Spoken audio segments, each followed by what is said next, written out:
Live Golf is a well-funded, Saudi-backed golf league that is now basically a AAA version of the PGA Tour. The problem for the PGA Tour is they've taken enough guys that the PGA Tour is also a AAA version of the PGA Tour. Take Dustin Johnson as an example of what the Live Tour is offering top golfers. Dustin Johnson, he's won a Masters, he's won a US Open, he's one of the 20 best golfers in the world.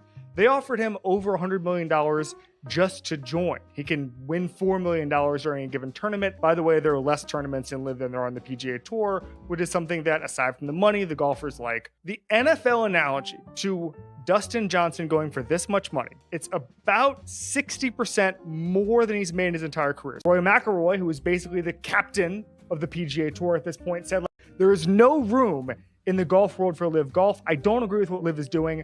If Live went away tomorrow, I'd be super happy.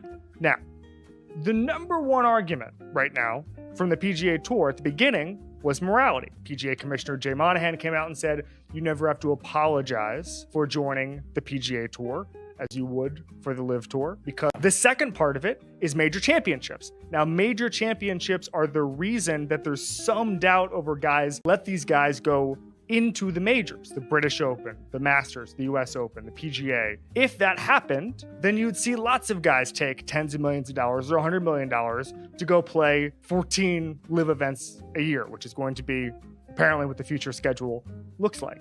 It is the big question. Is the Masters going to draw a line in the sand? If you earn a lifetime membership in the PGA Tour, how can they sort of then go back and revoke that after the fact? The other side would be that it's literally like in the bylaws that if you do something to sort of damage the organization of which you've been a part of for 20, 30 years, that you can be, exercised from it. If is it to get more of the top 20 through 40 and try to choke it out? Is it to get more Pat Perez's and overpay and start to piss off Justin Thomas? Or is it just try to give Jordan Spieth $500 million and kill the tour?